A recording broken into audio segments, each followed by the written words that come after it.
Hey everybody, thank you for coming to our 2 p.m. session. We're going to get started here with hashtag sponsored, how to make money through brand sponsorships. We have a really great panel here. We have Aiden, Sam, Anais. Anais. Yeah, I'm going to butcher these names. Anais? Anais. Anais? Cheyenne? Cheyenne. All right. Nailed it. Laura. Hey. We got Sam and we got Aiden at the end. So everyone here has slightly different backgrounds on whether they're on the influencer side, whether they're on the brand side, whether they're on the strategy side. So can you give me an intro of who you are, what you do, and also where people can find you, just because it doesn't hurt? So my name is Aiden Calant. Oh, sorry, it's a little loud. My name's Aiden Kalansky. I moved from New Jersey about 4 years ago.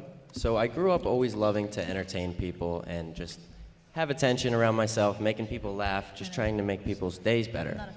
And I was sitting on my phone one day and watching all these people make videos, and my mom asked me, "Why are you watching all these people do this when you could be doing this yourself?" And I gave her every excuse in the book as to why I couldn't, and really didn't have a valid one. I started to put myself out there on the internet, started to just show my personality, have a lot of fun online, and started to gain a following online and start attracting brands. Nice. My name is Sam Podworth. I was born and raised in Southern California, and I started making YouTube videos around 12 years ago with my friend, just because we wanted to show all of our other friends like how funny and stupid we were. And it was kind of like a snowball effect where we started gaining followers. We started realizing it wasn't just our friends watching the videos. And it kind of just grew from there. And then we started making money from all of this and it becoming a career for us. And you can find me on every social media with my name, Sam Podworth. Hi, my name is Laura Barrett, and I am a fashion and lifestyle content creator. My main platform is Instagram, but I have Facebook, Twitter, TikTok. I don't really use TikTok, but I'm learning. And I also work on the brand side as well, running my own consulting firm called Barrett Social, where I help lifestyle brands kind of nail down what their audience is and create content for them as well. Hi everyone, I'm Cheyenne Brink. I'm a talent manager at Gleam Futures. We are a London-based talent management company who prioritizes digital-first talent. You can find us on Instagram at Gleam Futures and on our website, Gleam Futures. My name is Anais Ganuna. I am the chief strategist at a marketing collective for purpose-driven brands. Awesome. Well, so let's start with the creators, or anyone who, or if you represent talent, that would also count. What are the areas of focus for you yourself or some of the talent you represent? And how do you use that specificity to engage brands and get sponsorships? Like, how do you sell that? I can chat. So the talent that we represent are primarily in the lifestyle, fashion, and beauty sector. So we just align their audiences with what the brands are looking for, whether that's a campaign around driving awareness, around a new launch of a new palette. There's a shortage of makeup palettes, by the way. Oh, is there?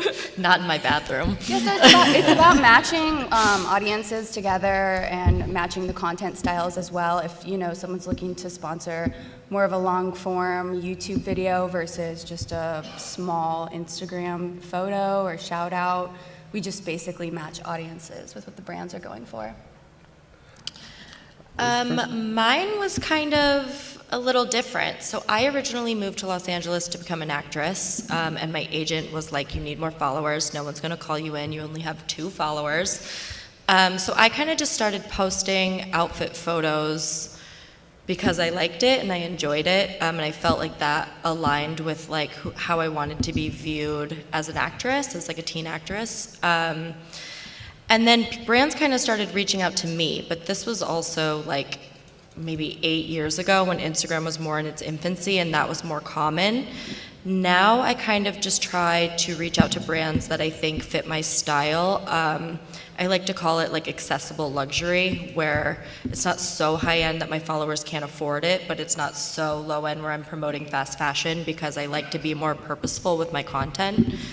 So just kind of making sure that everything aligns is pretty much where I'm at right now. Well, good key on this. You said accessible Luxury. luxury. So that's going to dictate which brands you work with and how Yes. you work with them, correct? Very much. And is that something where that's how you present yourselves to brands and you're very specific, this is the type of product I'm looking for? Yeah, I mean, that's definitely verbiage that I've included in my media kit, so that they understand that, like, if they choose to work with me, I'm not going to turn around tomorrow and work with, like, Boohoo or Forever 21, which, like, no offense to anyone who works with them, they're great companies, they just don't really align with me, because I'm kind of promoting more of, like, a high-end travel, lifestyle, and fashion page. So just making sure that brand alignment is there is really important. And would you say that when that brand alignment is there, you're able to increase your rate? Yes, yeah, because I definitely guarantee a little bit more exclusivity with my rates, which allows me to work less and make more. Yes. Well, you guys, yeah. How do you present yourself and how do you sell that to brands? So I would say the first thing is establishing a sense of direction. Where do you want to go with your social media profiles? There's a lot of people that you look at their profiles and you kind of can't tell what their niche is. So developing your style, your signature style is going to attract the specific brands that you're looking for. So establishing direction and also just what do you have to offer to the brands. A lot of people focus a lot on the numbers, but what skill sets do you have to offer to brands that others might not have? So differentiators in terms of you as a creator. Yes. Okay. Sam? So I basically try and find brands that fit my style as well, because I'm not gonna promote something that I don't agree with or don't do or don't like necessarily. And I think I'm very picky with my brands as well, which makes it like a higher price, because I don't want to just be promoting anything and everything. I want to promote things that I truly believe in, and that also helps with kind of having a smaller group of brands that I work with, and it makes it less of like a promotional page and more of like a personal page. I kind of want to bounce off of that, if I may. I hear the word picky, and rather what I hear is actually intentional. So instead of looking at it as being picky and like, oh, I don't want to work with this, it's knowing what your values are, knowing what your direction is, what that looks like on a visual basis. Like, how do you represent your values through your lighting, through the content that you're actually producing, and then being intentional that the brands that you're partnering up with match those. And probably charging more because of that specificity. Absolutely. So I've heard a lot of, everyone's answer I think was really interesting because it was all qualitative. Like no one here gave me a quantitative answer, which I think is super interesting when you think about being paid, right? So from the brand side, creator side, if you're a PR brand, you represent a brand, you've managed influencers or creators, what are the qualitative and quantitative metrics that you're looking for? How do you qualify it that a creator is good to work with? As someone who works with a lot of brands and a lot of talent, a lot of the brands go for conversion, right? You want someone that's going to be able to sell your product. That's well and good, and that I know that's a factor. But like we were all saying, there's other things that go into it.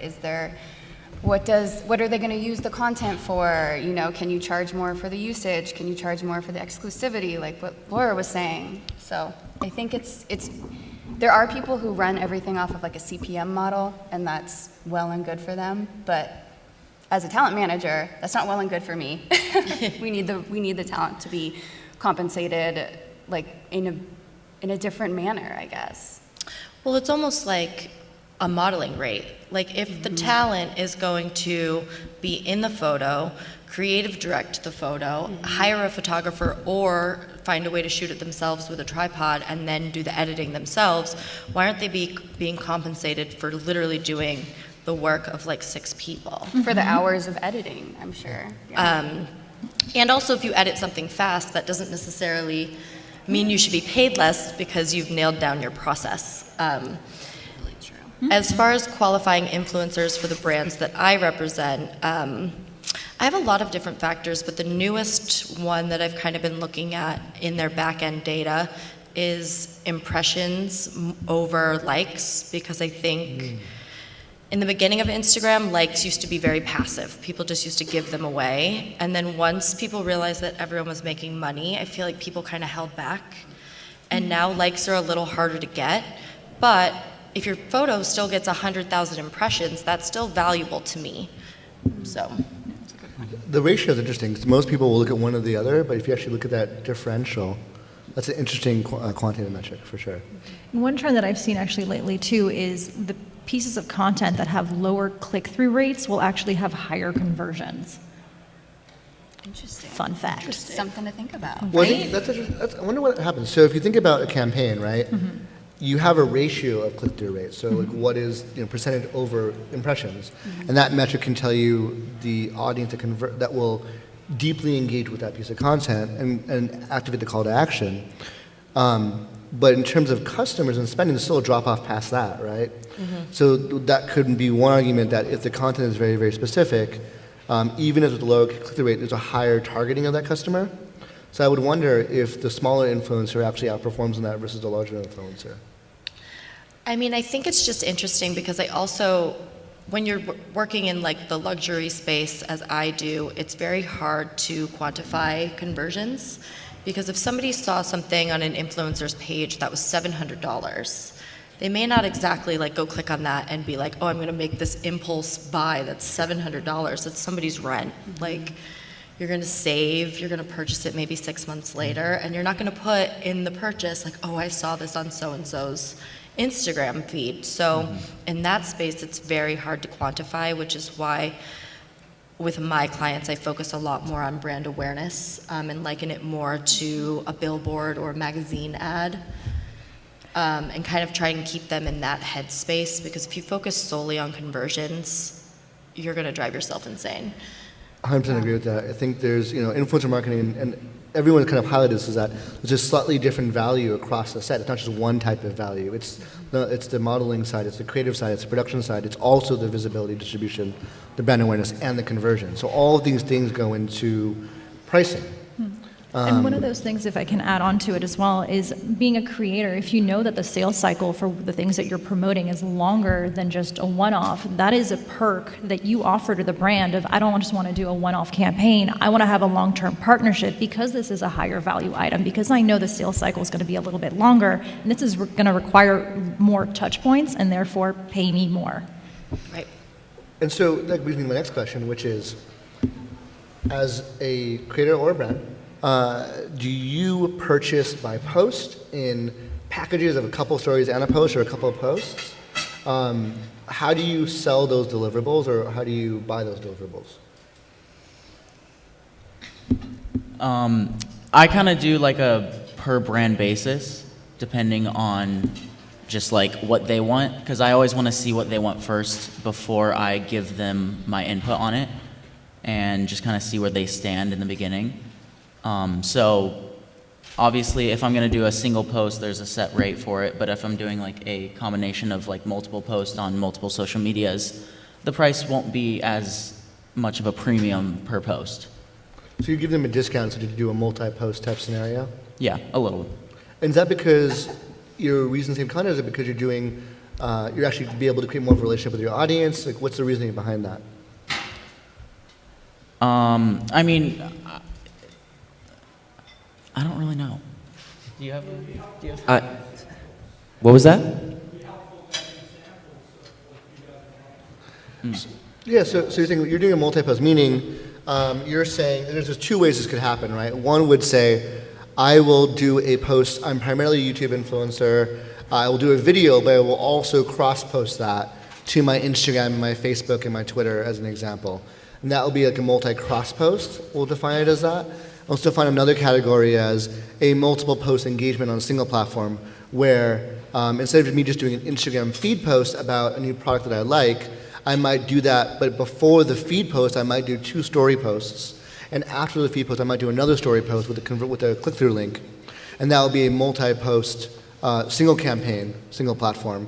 And then as opposed to just doing, I'll get paid for one tweet or one video or one post in and of itself. So the question is, as a creator, do you find it better to sell singles, or do you find it better to do singles with cross-post, or do you find it better to do a multi-post narrative? So kind of back to what Sam said, I always like to give the option for either a single campaign or a long-term, multiple post deal. And the reason for that is because it's being mindful of all parties. You're being mindful of the brand too. The brand is worried about the risk of having multiple paid campaigns with minimal results. But as the digital creator, you're worried about being overly promotional and appearing as a sellout to your audience. So you're basically giving them the option saying, look, I would rather have a long-term deal because it's going to be a lot more authentic to my audience. I'm not saying that Pepsi's my favorite drink this week and then next week I love Red Bull. They can pick up on that. So being mindful of the audience by pitching the long-term and being mindful of your own personal brand by giving both options. Yeah, so I'm actually very lucky in the sense that fashion is, we deal with the issue of like the oversaturation of ads a little bit less because people are following you to see like what brand you're wearing and where you got your clothes. So sometimes I'll tag brands that I'm not being paid for. Those are usually like much higher end brands that I don't even think would work with influencers, so I'm not really risking a partnership. But yeah, I definitely like to partner with brands that are more long-term because it shows like your loyalty to the brand, but sometimes that doesn't work with their budgets, especially in spaces where a newer fashion brand just doesn't have the budget to compete with the larger ones. So I start by sending off my media kit, which has 2 packages and the pricing for those. And if their needs don't fall within one of those 2 packages, I kind of customize from there. You give them guidelines on how to engage you. Yeah. Interesting. So, just about making money in terms of what is the format the money comes in. So we talked about the different value sets between like value as a model, as a face, value as a creator, as a production person, and as distribution and click-through. But those all can be measured and paid in different ways. So when you're looking at a deal, are you paying a flat rate and conversion just happens or doesn't happen? Are you saying I'm going to do less money and then get paid on sales? Are you saying, there's a fee around maybe the visual endorsement or the modeling side, but there's a separate fee structure for the distribution and engagement side? What are the different formats you get paid? Is it a flat rate? Is it a hybrid? Is it purely performance? What's the basis? I would say for me it's typically flat rate because of kind of back to what they were saying earlier, a lot of these campaigns are going to be focused on brand awareness. Me personally, I may see a clothing brand that I'm interested in, screenshot it, and then 6 months down the line I order the shirt. So just because the conversion doesn't happen immediately doesn't mean that the sale isn't going to happen. Sure. Yeah, I do flat rate as well. I actually turn down most affiliate offers unless they're really high. Just because I feel like people aren't going to use your affiliate code or whatever if they do purchase later, and then even though you influenced the sale, you're not making any money. So if it was maybe like a flat rate plus an affiliate, I would consider it if the flat rate was still within my range. But for the most part, I stick to flat rates. I agree with Laura. I think with affiliate, it gets tricky. Now, if you're talking about creating a product and having some kind of like revenue share, that's when we get into kind of... The more licensing partnership type stuff? Yeah, exactly. But other than that, we opt for talent's rates to be met. Part of the deals that we've done as well on the brand side has been longer term partnerships, not just with one-off on posting, but also maybe partnering on future events. Like we have an artist that's an influencer that a big brand wanted to work with her, not just on single posts, but also wanted to sponsor a huge event for her to host. So there's also different types of payment that I think go above and beyond the actual deliverables. And also, I'm always a very big fan of keeping IP separate as far as the flat rate goes. So there's definitely a rate that goes for posting on your own channels and promoting through the communities that you have. But if the brands are going to use that content on their website, on their own, that's a totally separate charge. Well, Yeah. it's a Yeah, different and- deliverable. I mean, it's, Yeah, like if they're whitelisting the content, they're putting paid media behind it, if they're going to use it on their website, that's a totally separate fee, because those are outside the parameters of what the talent's agreeing to, which is a post, usually.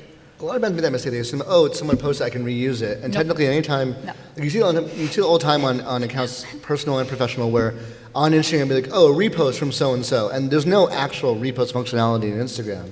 So you're basically downloading someone's content, slapping a repost You're tag stealing on it. someone's And you're stealing content. it, yeah. And you're reposting, you're stealing it.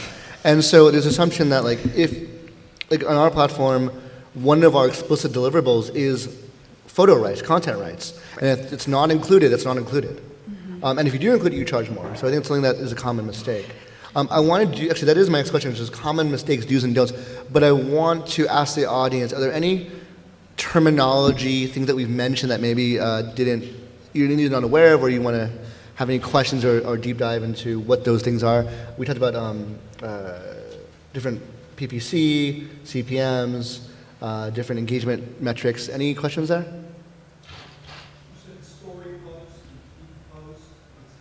Sure. So story post is when you're posting on your Instagram story, which is a vertical 24-hour piece of content. It's 15 seconds of video or a photo.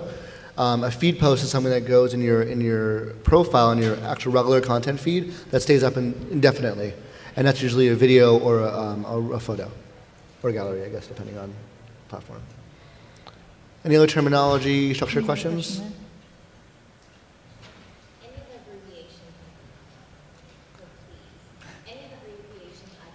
Okay. Yeah, so PPC in performance marketing is price per click.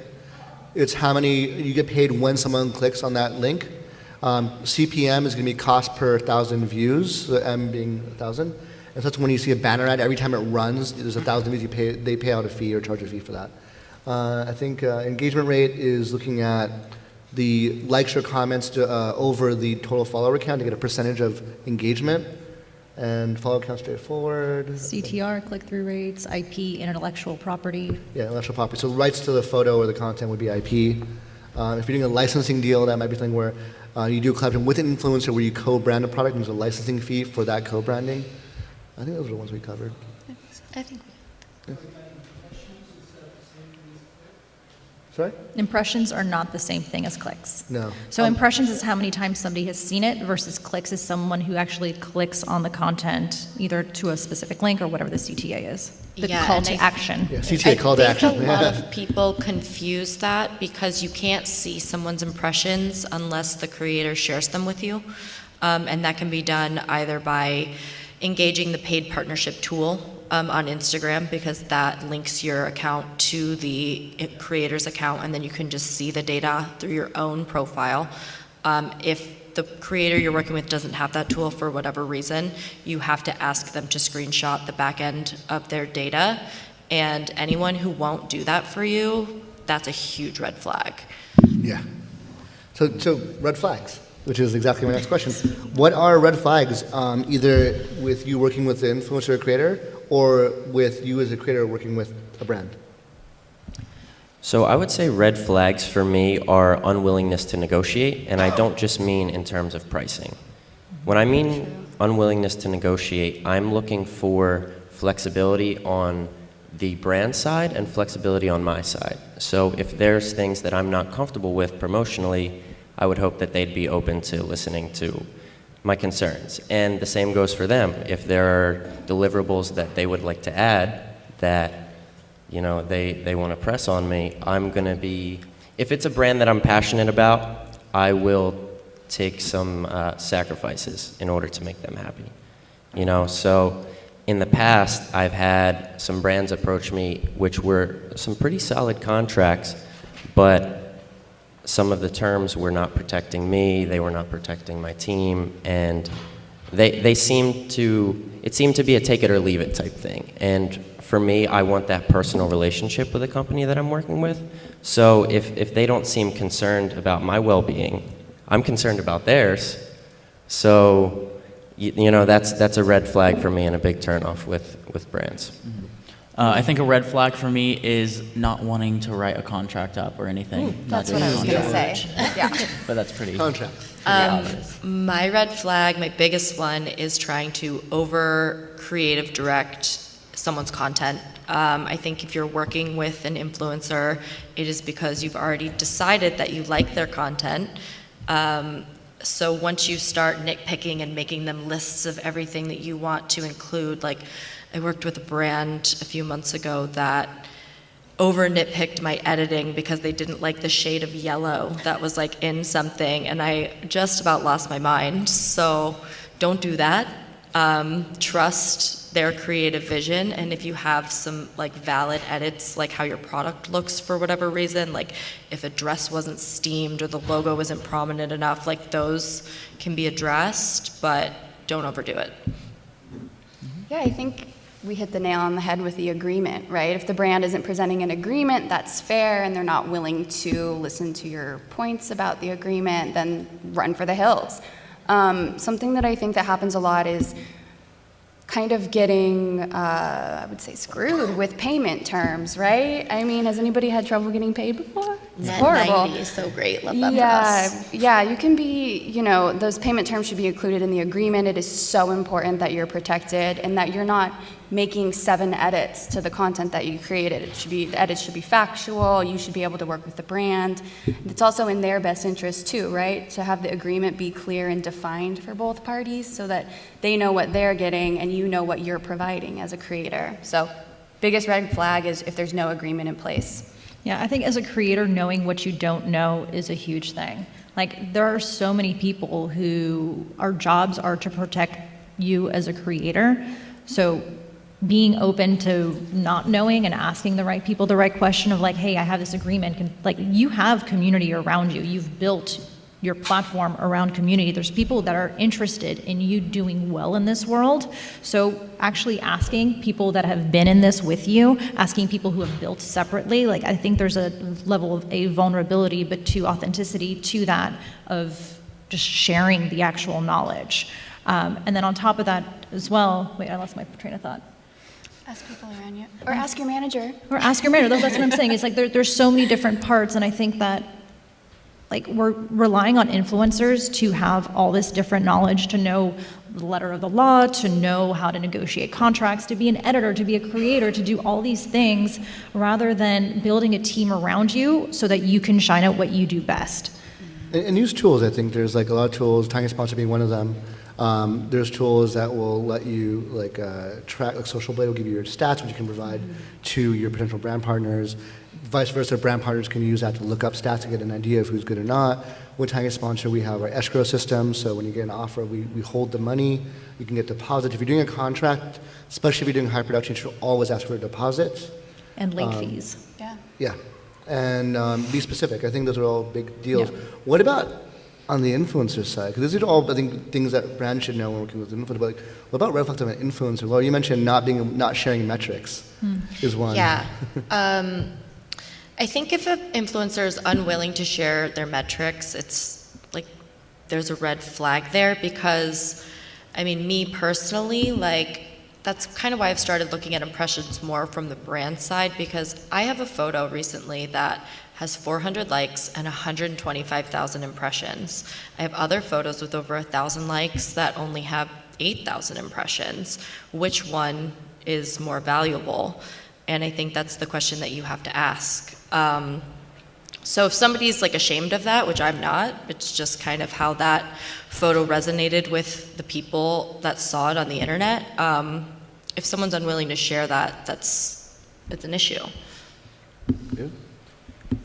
Although it sounds simple, effort goes a long way. So if you are working with a company, you're representing that company, and that company is representing you. You are now a part of them.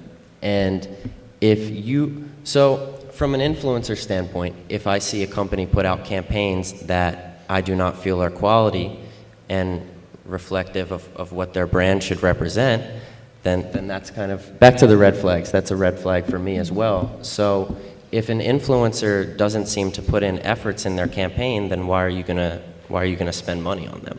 Because what are they gonna bring to the table for you? So I like to look at campaigns as mini commercials.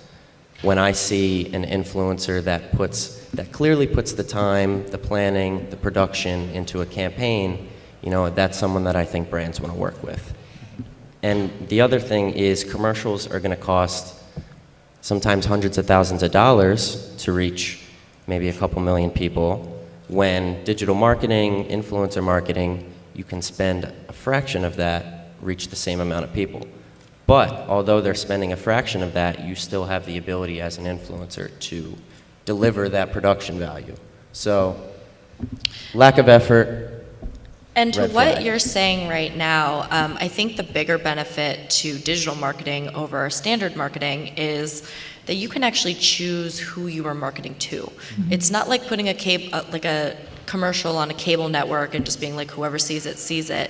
You can actually be asking these creators for who is following them, like how many men versus women, how old are these people?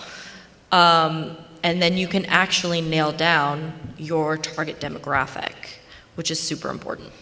Another thing I'd like to add too, since we do a lot of work with purpose-driven brands, a big red flag to me, both on the influencer side and on the brand side, is when people don't actually embody the values that their messages are. I think it's very easy to see when people say, oh, we're about, I had a brand that reached out recently that was a women's athletic wear who was all about body positivity and inclusivity and diversity, but a quick scroll through their Instagram showed that wasn't the case. A quick research into their C-level execs showed that wasn't the case. So being able to actually do the due diligence to make sure that the values are actual values and not just marketing terms that they're piggybacking on. Yeah, I think those are all really good points. On the side of when you're working as a talent manager, right? What are the things when you're choosing which of your talent? Because we've worked with you before. We've represented models, and some of them have been, some of them have not been. So how do you choose which ones would be good in that type of sponsorship versus just being a model face? Yeah, I think it's back to a little bit of what Laura was saying, making sure that the demographics are aligned, like CVS or Walmart, for example. They have a different target market than like Honda. So aligning those, making sure that the actual product that they want promoted is a fit for that specific talent. Home Chef, for example, some of the people I represent, they are just not meal kit people. And that's totally fine, so we just kind of pass on those opportunities when they come in. But Home Chef is great for so many people, and there's tons of creators who promote it. So I know my talent well enough at this point to know what they're interested, what they'd be keen on doing, and what isn't a fit for them. One of the things we found is if a creator, when I'm looking at who to work with, if a creator can't tell me what their content is about, what they specifically, if they're like, oh, I'm a fashion influencer, I'm like, great, but like more specifically, what does that mean? If they can't tell us what they're about, or what their audience knows them for, or what their unique style or aesthetic, or what makes them unique is, then they're probably not, it doesn't mean that they're bad creators, it means they're not objectively understanding what they do. And therefore, it's harder for them to integrate a brand into what they do naturally. So they'll generally just end up following what the brand says, which makes for a less quality piece of content for both the brand and them as a creator and their audience. So I think understanding and being able to communicate that's important. And as a brand, making sure that you're keying into that and not just saying, here, repost this, which I think a couple of people brought up. So we're going to do one quick tip from each person on making money through brand sponsorships. And I want to open up for questions. We have a little bit of time left, and I want to keep a discussion going. So, yeah. So again, we spoke about this earlier, but setting and understanding your value and sticking to it. So your value is not going to be based on numbers. It's going to be based on what you're bringing to the table. It's going to be based on what you're delivering in a campaign. So don't get bent about insights or analytics. If you feel that you have something that is of value to a company or a brand, then you stick with that value, and someone will want to work with you for who you are and what your values are. Yeah, I'm gonna kind of run off of that. I think you should definitely stay flexible. I'm not saying change the price of what you're worth, but kind of cater to the brand, and as a brand, cater to the creator. Don't just be totally strict on what you want and have it that way. So he took mine. But also, I would say understand your data. Like, don't get too hung up on it, but do understand it so that you know how to pitch yourself. That way, if anyone is ever questioning your value, you know how to say, no, here's my data, and I understand it very well, and this is what I'm worth. Wow, so many good responses. Piggybacking off of those, like in regards to what Laura is saying, know your audience, know what you can sell them, know what they won't be interested in, and then also like stick to your value, know your, like I was saying earlier, know your market, and make sure that you're protected. I really can't stress, like get an agreement in place for everything that you do, or seek representation. I'm going to go a different direction, which is protect your creative energy at all costs. I think that we can get very easily caught up on all these data points and on like all these different conversions and all these different abbreviations, but as a creative, that is an energy that is worth protecting above all else. And it's one of the things, it's like when you know your story well, when you understand the value of your story, you are undeniable when you're sharing that. I think those are amazing responses. But it highlights this idea of quality over quantity. I think this is the idea of do something really, really well. You'll have the right audience. You'll have the metrics to back up. Know why. Like not just say, like know what you do. Know how to differentiate yourself. I think that any good brand or business will know this or should know this.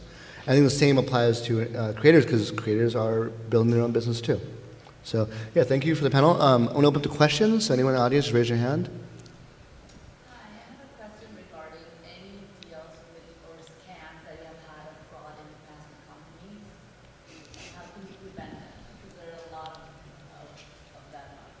Like if you're a brand and you want, or if you're a talent and you are getting offers that you don't feel are real, or especially you work in the past with a brand, and apparently like selling say brushes or like whatever, so they promote it via whatever it is like story or post, and actually say I mean the people who order the product they never it's a fraud, or they don't. Oh. They don't get paid because it's like, oh, the company's on bankruptcy. I mean, I think that this goes back to what Anais was saying about doing your due diligence about the companies that you work for.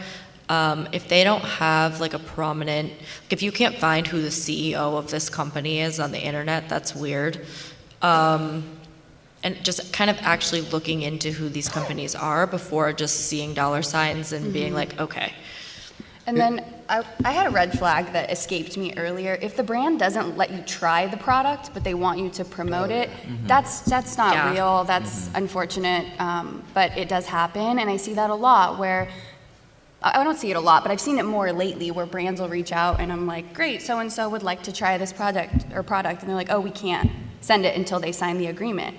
Well, why would they sign the agreement? They don't know if the product works. They don't know if it's going to resonate with their audience. They haven't used it or like held it or whatever. But that's a red flag in itself. If it's an unknown product, especially a new company, that's If it's a definitely new one, company yeah. that won't ship you the product or the brushes or the bag or whatever it is, then that's a huge red flag. And I think the only exception to that would be if the product is still in the prototype stage, and at that point, they should invite you down to like a physical meeting space and show you how it works. I think on the payment side, we have escrow systems, so you know when a brand offer comes in, we hold the money, we've charged it, we know that they're a real company, we have their banking information, and with the creator, we verified it as well. So the money is being held, and then once things are approved by both sides, the payout happens. Contracts, obviously, if they can't sign a contract with a clear legal entity that you're bound to, then that's probably a red flag. And then on the deliverable side, it's like Fire Festival. I mean, it's one of the things where, they go back to, can you actually show the product? I mean, I in my head, I'm like, this is a no-brainer, but maybe it isn't. Is that if the product doesn't exist, like what you're saying, if you can't try it, you shouldn't be posting about it. And as a brand, you shouldn't be expecting someone to post about your product that's never tried it. Because the content's going to suck. It's Well, not with gonna, Fire Festival, they pay, I actually have that spreadsheet of what they paid and who. And it's crazy. They were paying people like $100,000 for a post. and they hadn't even secured a location. Yeah. So, I mean, so if you think about the Kickstarter is a great example, right? When you back them, like, this is our challenges. They'll say what they think the risks are, and ask that. Be like, hey, if this is a new product, when do you guys launch? Where are you going to be sold? Get some information around that. And then yeah, if the offer sounds too good to be true, I've seen a lot of overpriced sponsorship offers, and unless they're from a PR company, I always like double check it. PR companies tend to overpay. But every deal we've had with Shrek, they've overpaid. They've literally paid double when we give them a number. It's insane. Anyway, Fantastic. Sounds like a great problem. no, it's a great problem for the creator. It's great. We had a company where we submitted the package on our platform. They go, this is for Sarah, and this is her price. And they're cool. And the package says 2 stories and a feed post. And they're like, oh, cool. So then we'll pay you double that because each one is that price, right? And they multiplied her package price for 3 posts by 3, thinking that was a price per post. Then that's the market rate. There you go. Anyway, but I think, yeah, understanding the reason for why someone's paying something, right? And then also help you understand whether you're worth it or not, whether it's good value for you, and whether it's some other motivations behind it, which does happen. Any other questions?